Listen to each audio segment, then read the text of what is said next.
The Bible I held this morning was the Bible in my desk 26 years ago when I was sworn in to represent my district in the House of Representatives in 1989. My mom was a part of that celebration and sat next to me on the floor of the Texas House.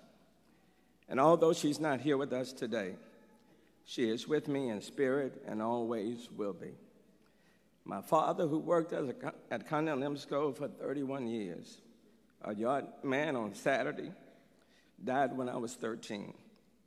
And she became the CEO, my mom, of the Turner household. With no high school education, working as a maid at the Rice Hotel only a few blocks away, never learning how to drive, she raised 9 sons and daughters.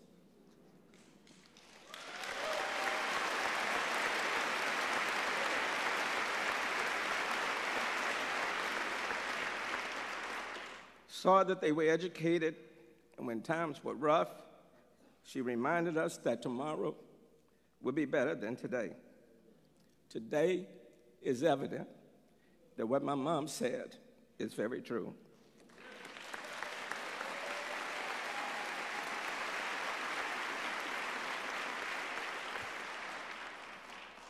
So as a young man, when I took the bus from the north side to downtown, walking the streets of the city of Houston, I remembered what my mom said, and I began to dream big. I believe my mama that said that when you dream big, big things can happen. And I believe what Yolanda Adams just sang, that if you never give up, your dreams can come true.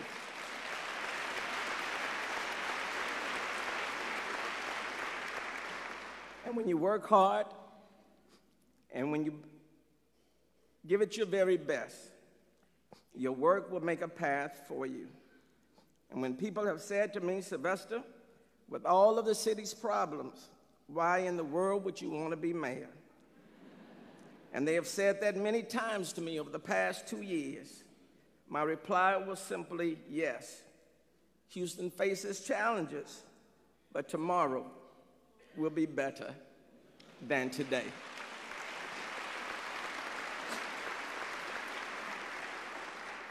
If we dare to dream beyond our current conditions, and if we work hard, and if we put aside our individual biases and recognize that no one person can do it by himself, we can be a bigger Houston, a bigger city, and we can even rise above our own individual personalities. Today, I am honored to have been sworn in with City Comptroller Chris Brown and 16 city council members, all chosen to represent the city of Houston. We may have started at different points in life, time, place, race, religion. Some were born here, some got here as soon as they could. But we all have one common goal this morning, and that's to make Houston the best place to live on this planet.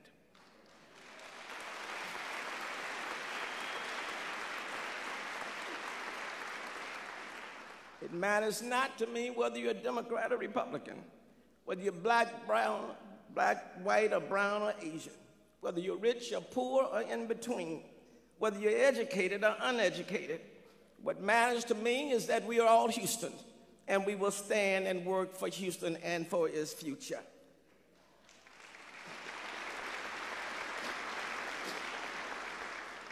We are honored to have our former mayors here today. The wife of former Mayor Bob Lanier, Elise Lanier. Thank you for joining us this morning. Mayor Lee P. Brown and his wife Frances.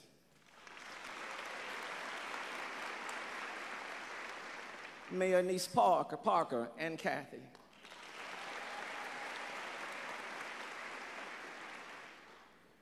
Each one of them, our former mayors, are to be appreciated for their service and dedication and love for this city. We are also honored this morning to have public officials from our congressional delegation, from the Texas Senate, Lieutenant Governor Dan Patrick and the Dean of the Senate, John Whitmire.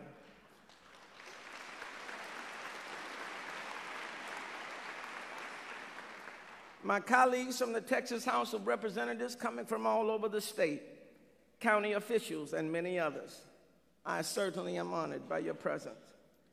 Unfortunately, this morning, there's one county official who is not here with us, whose life came to an end on tomorrow.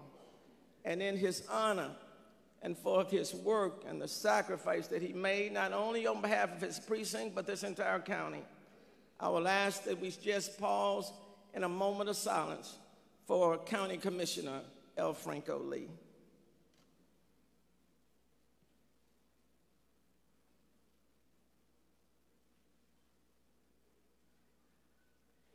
Throughout this hall, there are many representatives of our faith-based community, including my pastor of some 25 years, Pastor Ralph D. West of the Brook Hollow Baptist Church.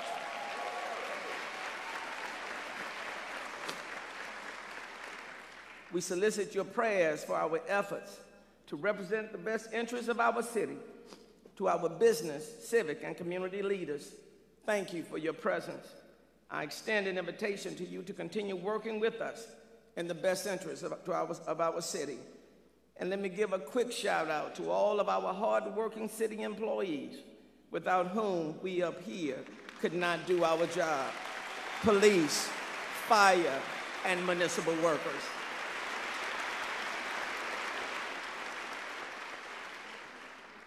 If this city is to be great, it will take elected officials, it will take people from the private sector, it will take working hard men and women to make this city even greater than what it is today. I am blessed to have with me this morning my fabulous, gorgeous, intelligent, bright daughter, Ashley Paige Turner.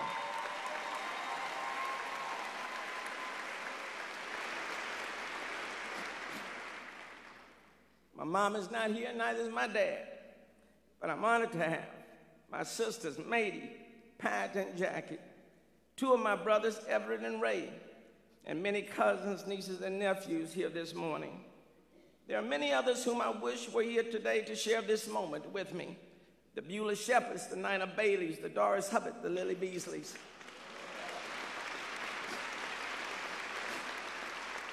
But God has called them home. It was Beulah who got me started. Back in 1988, Beulah told me I should run for District 139, my house seat. I said, "Miss Shepherd, I'm really not interested. I don't want to run for that." Her reply was, "Boy, you don't know really what you want." And she was right. I ran and won, the first person of color to win in what was a majority Anglo district.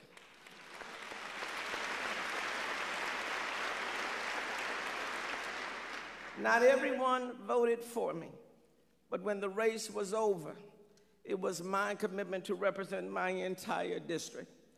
And for 12 additional times, the people in my district elected me to represent. And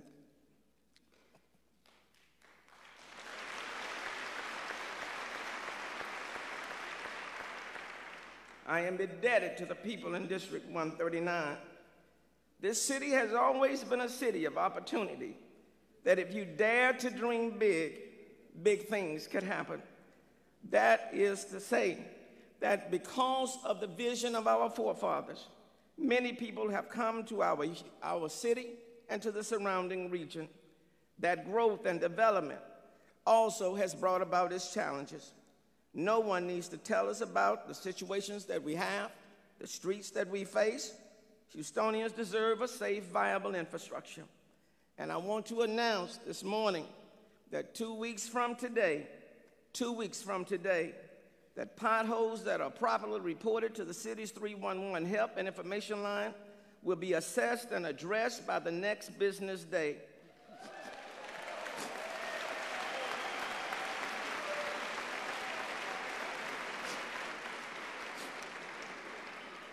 Our goal is to effectively, efficiently, and safely repair each reported pothole within 24 hours.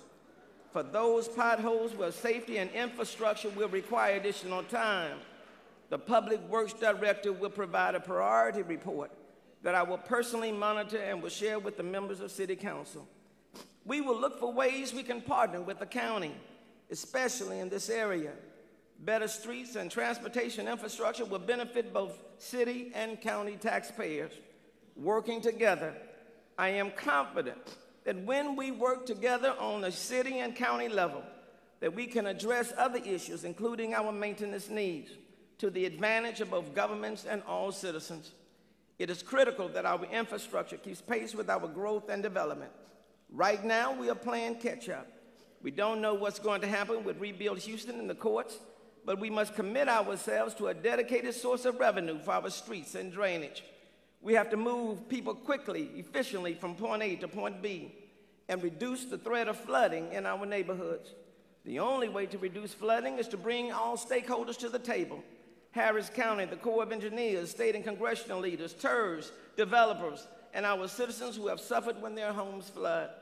No one wants to hear any more heart-wrenching stories like the ones I heard in the Mile and Westbury area of senior citizens forced out of their homes where they have lived almost their entire lives, who are now living in apartments because they cannot afford to repair their homes. Addressing the issues of flooding will be a high priority of this administration.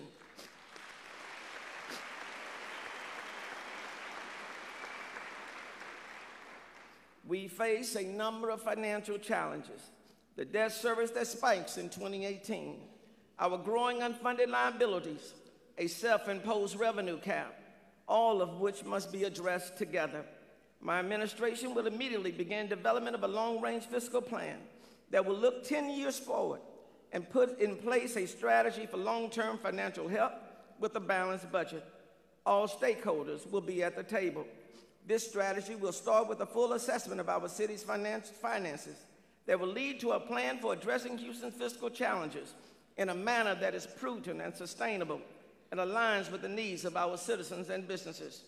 I've also asked the Finance Director to provide recommendations for better managing our department budgets and expenditures. I will issue an executive order based on those recommendations and specifics for implementing them. That order will require objective outcomes, transparency, the elimination of waste and inefficient expenditures. Over the next several weeks and months, I will ask stakeholders to join with me at the table with the singular objective of producing a sustainable plan to manage the city's costs while balancing the city's budgets.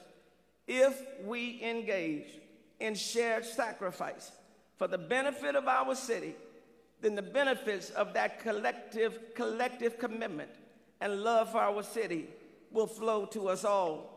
More police officers in our neighborhoods, more firefighters trained and equipped, equality neighborhood parks that complement Herman, Memorial, and Buffalo Bayou, better and stronger communities where there's retail development, workforce, and affordable housing, the elimination of food deserts, illegal dumping, and abandoned properties, and where education becomes a conduit to better economic opportunities.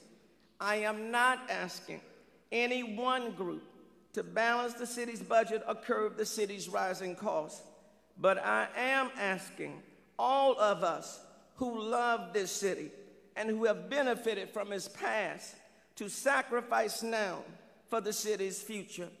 Our neighborhoods are where it all starts for our citizens. I've mentioned streets and flooding.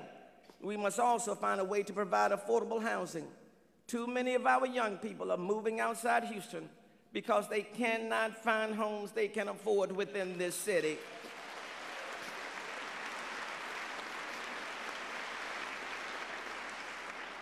I want them living in Houston.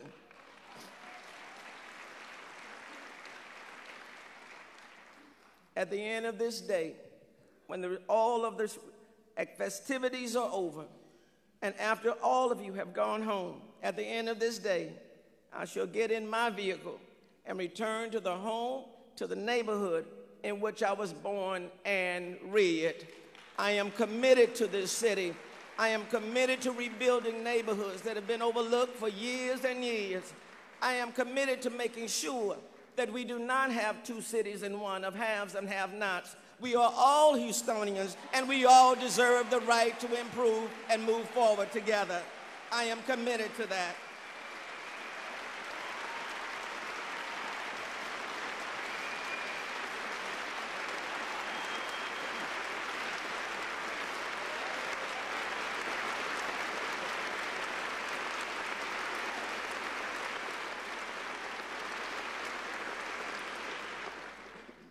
want a safe city, and I'm committed to leading the way to demonstrate to the rest of the world that in Houston, community and law enforcement and community can work hand in hand together.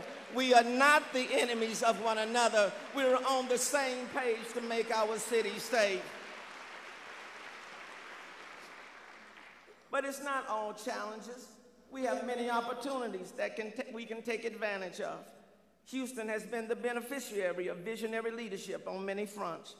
One is the new international terminal at Hobby Airport, which opened in October, which means Houston Mayor Anise Parker Houston now has within its boundaries 2 airports providing international flights, one of only 2 cities in the country that can make that claim.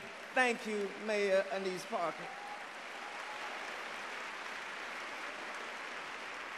In the years ahead, we will bring to Houston new aviation and aerospace companies to design, assemble, finish, and operate both aircraft and spacecraft. I see a city of opportunity for all. Rice, Texas Southern, University of Houston, and let me just pause right here. In Atlanta, a few days ago, at the Peach Bowl, University of Houston put Houston on the map.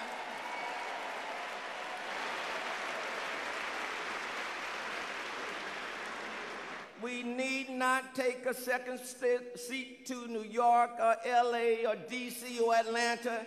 And if you give me the opportunity to be your mayor, as you have, and if city council, if we work with one another, Houston can be the city, not only in this country, but the city in terms of the global international city that we are destined to be.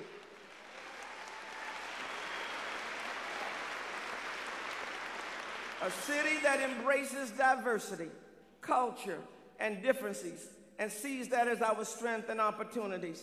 A city that continuously works on strong and safe neighborhoods, where residents, schools, and businesses work together, and where those neighbors work with other neighborhoods in the shared vision for our world-class city for all. A city that builds on its great past with the promise of an even brighter future for those that work hard and play by the rules. A city with no limits, acting responsibly, where government works for the people and that government is held to a high standard. A common sense city, not mired down in bureaucracy and past precedent, but one of innovation, creativity, and transformation, moving as rapidly as the business and people that make up this great city. A city of hope, opportunity, and inspiration. Isn't it strange that kings and queens and clowns that caper and sawdust rings and common people like you and like me are builders for eternity? For unto each of us is given a bag of tools, a shapeless mass, and a book of rules, and each must make before life is flown a stumbling block or a stepping stone. The Bible says, to him to whom much is given, much is required. Houston, this is our city. Let us preserve it. Houston, this is our home. Let us protect it. Houston, this is Houston. Let us invest in it. And together, let's move forward to make this the best city that this world has ever seen. And God bless us all.